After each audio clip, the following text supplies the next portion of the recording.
I am the unluckiest person in the world. I think it started the day I was born. My bad luck just got worse and worse, and my 18th year was the worst year of all.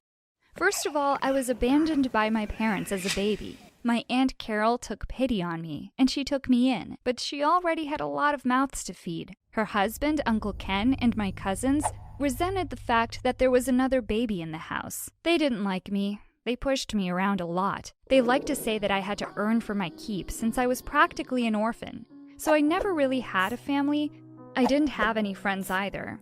The kids in my school said that they didn't want my luck to rub off on them. It didn't help that they named me Penny, because soon people started to call me Unlucky Penny. That name followed me all until high school.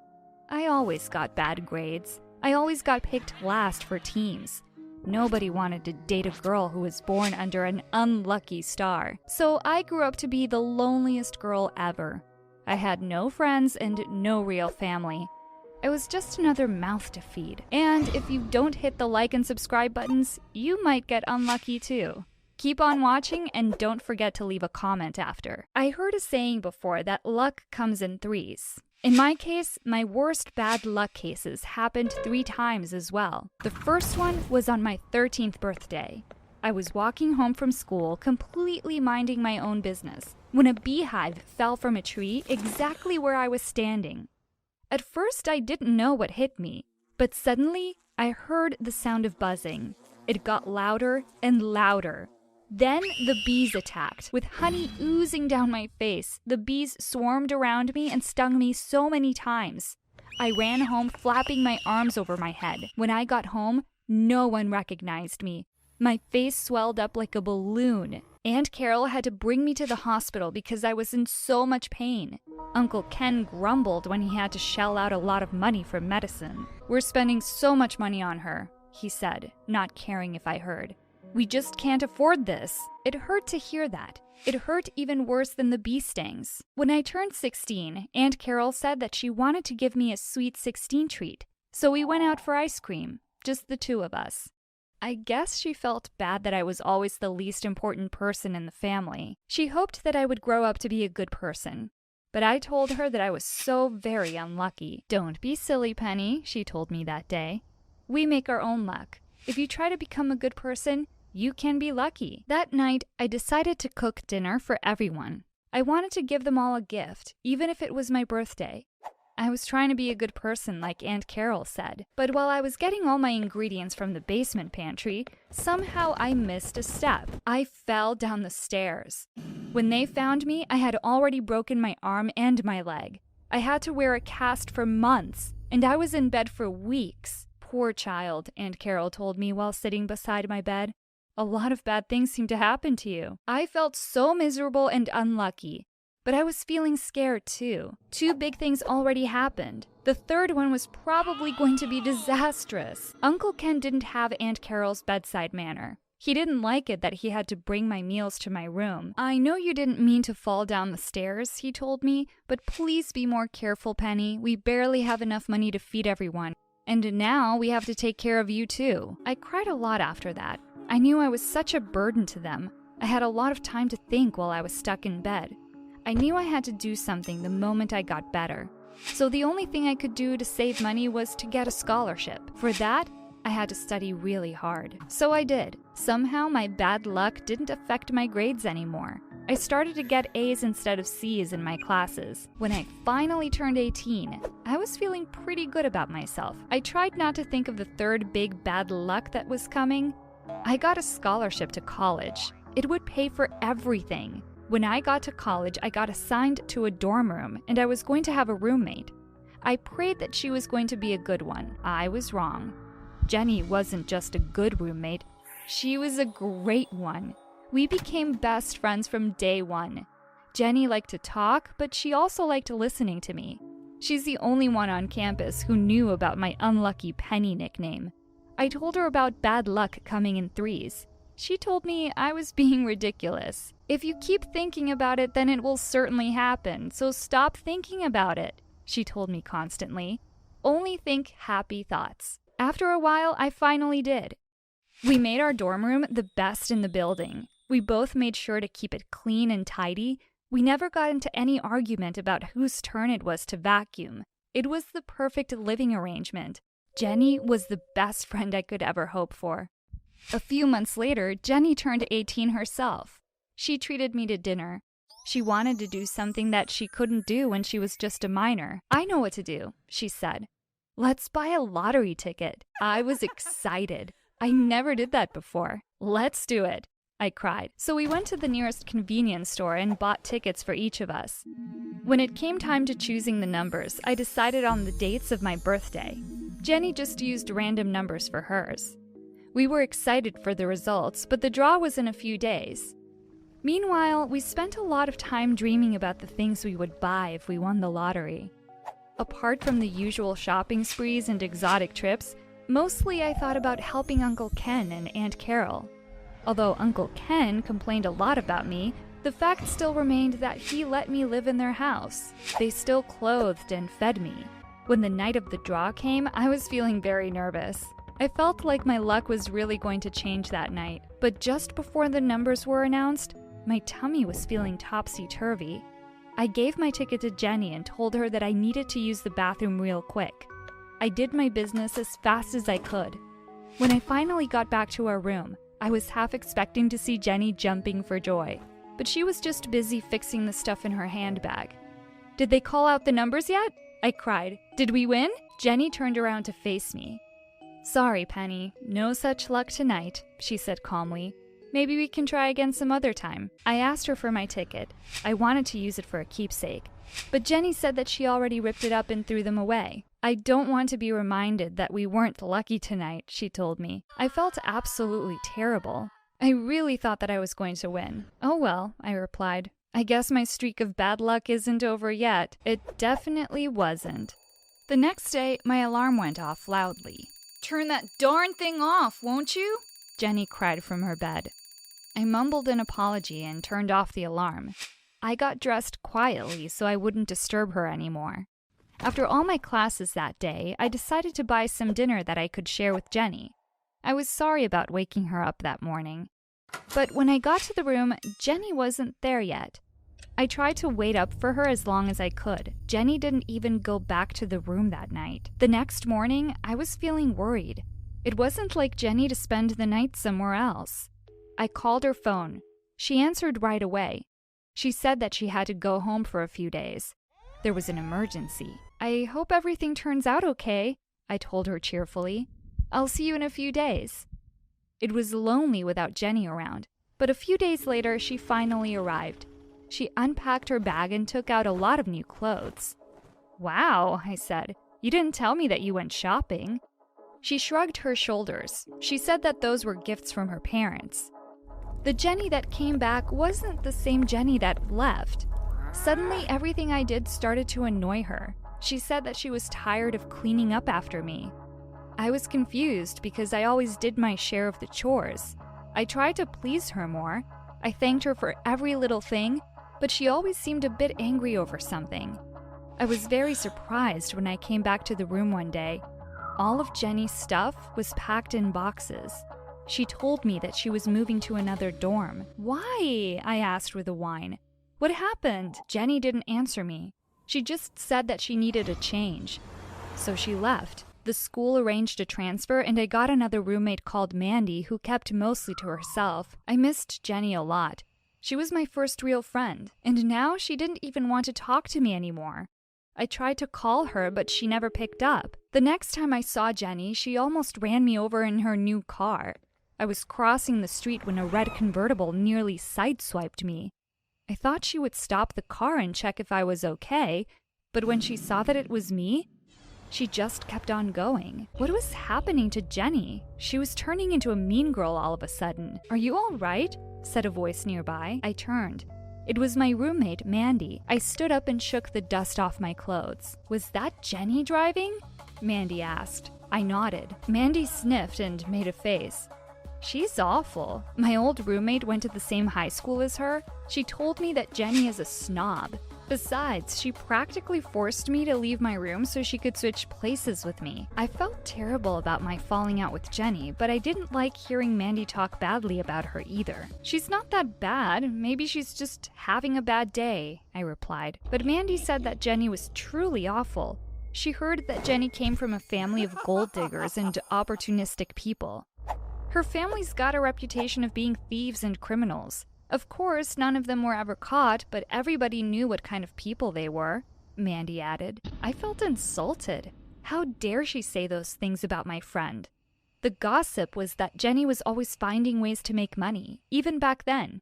Money is the most important thing in their lives. I thought about everything that Mandy said on the way home. Did Jenny resent that I wasn't able to split some of the furniture with her?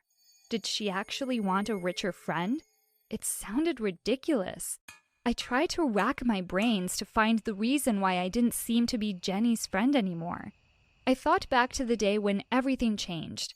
It was the day after the lottery draw. Suddenly, I felt a tingle. I took out my phone and searched for the winning numbers on that day. I couldn't believe what I was seeing.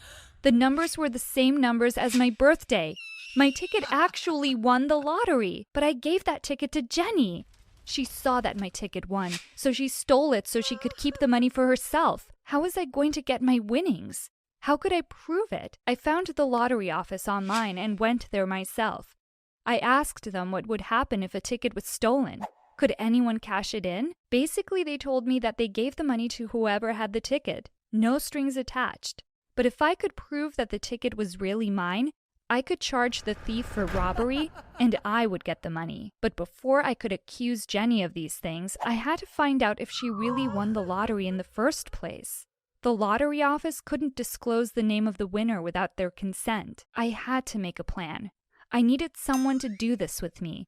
There was no better person to ask than Mandy. Mandy agreed to it at once. She really hated Jenny that much. She said that she would pretend to be a reporter, so she went undercover. She pretended that it was for a rags to riches story that was going to be aired on TV. Surprisingly enough, Jenny admitted that she won. "How did you pick the lucky numbers?" Mandy asked. "Those were just random ones, you know," Jenny replied. "Those numbers didn't mean anything to me." When I heard that, my blood boiled over. Those were my winning numbers. I used the dates on my birthday. Jenny was truly the worst kind of friend anyone could ever have.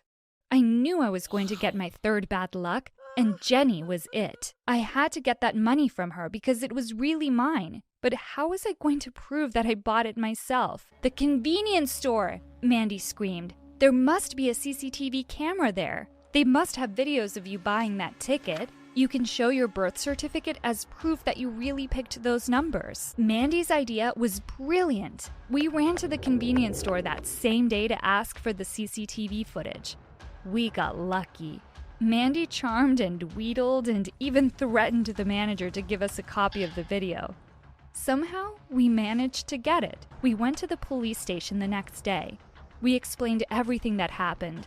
They believed us right away. When we took all the information to the lottery office, they believed me too.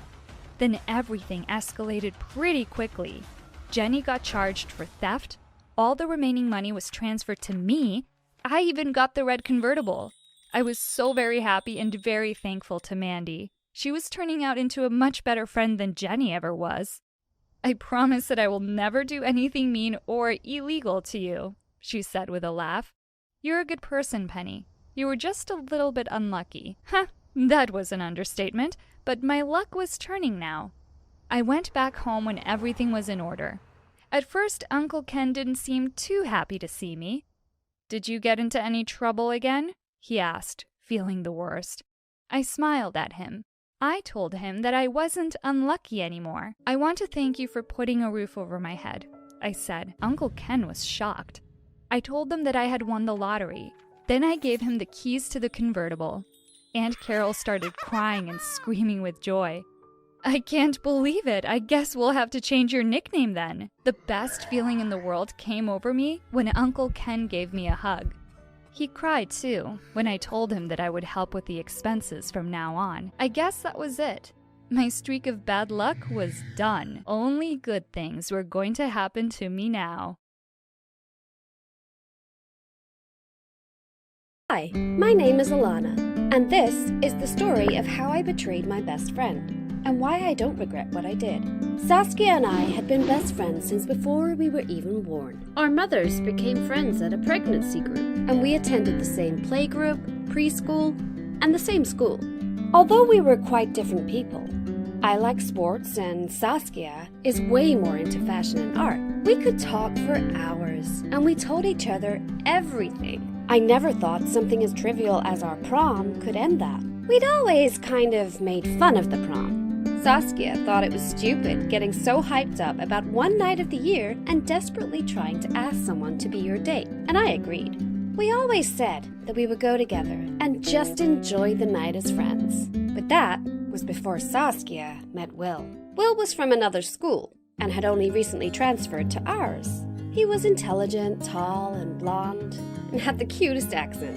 All of the popular girls wanted to be his girlfriend, and in the space of 6 months, he managed to go out with 4 different girls. If anyone ever asked him why he had broken up with a particular girl, he would just say that they had been too superficial or self-absorbed for him, and that he was looking for a girl who was clever and funny.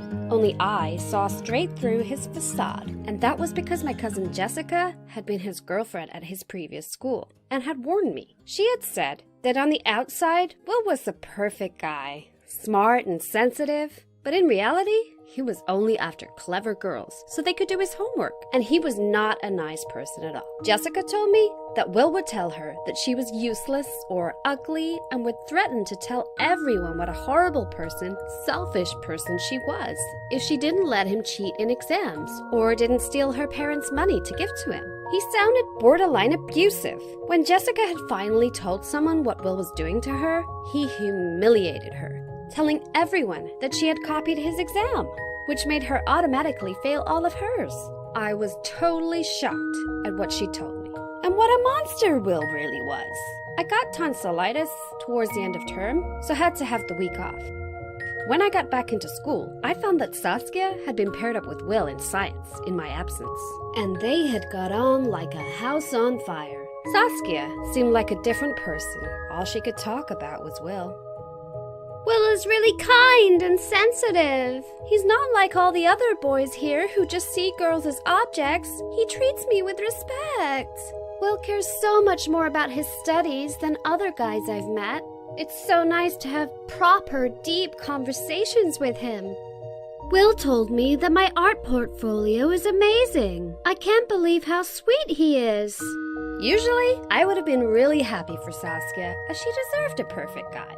But I knew that Will was far from perfect, however he appeared at the moment. I had to save my friend before it went too far. I tried telling her what Jessica had told me, but each time I did, I'd get interrupted by something. Eventually, I cornered her outside the school gate. Saskia, I need to tell you something too, actually. You'll never guess what. Will just asked me if I would go to the prom with him.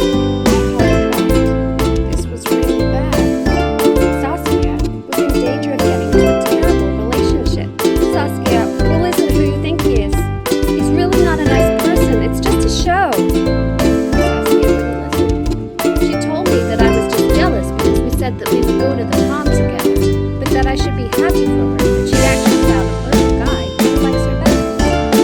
She went off. Saskia continued to ignore my attempts to change her mind about her. I didn't know what to do. It was so tempting just to let it go, so she could be my friend again, but I was worried what Will would do to her. We had our college exams coming up, and Will made Saskia fail hers.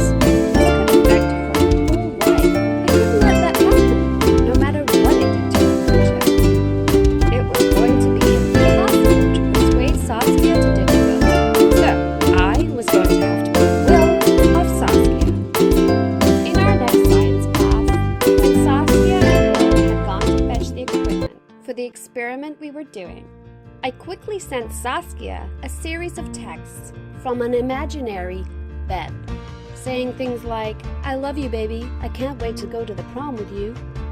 I then found Saskia's phone in her bag and left it on the desk next to Will's book so he would find it before she did. The plan worked. On reading the messages, Will turned on Saskia. The scene was awful to watch. Will was shouting at her for cheating on him in front of the whole room. Saskia was crying and trying to deny it. I felt awful. Had I done the right thing? I'm never going to prom with you, and when Ben finds out what you've done, he won't want to either. Although at the time I felt guilty for ruining Saskia's prom night, I don't regret what I did. Will went to prom with another girl, who subsequently failed her college exams because she was caught cheating. Saskia passed hers with flying colors. Although she had a broken heart, that can heal. But I don't think I can ever tell her what I did. Please share your opinions or stories in the comments section below. Don't forget to like the video and subscribe to our channel.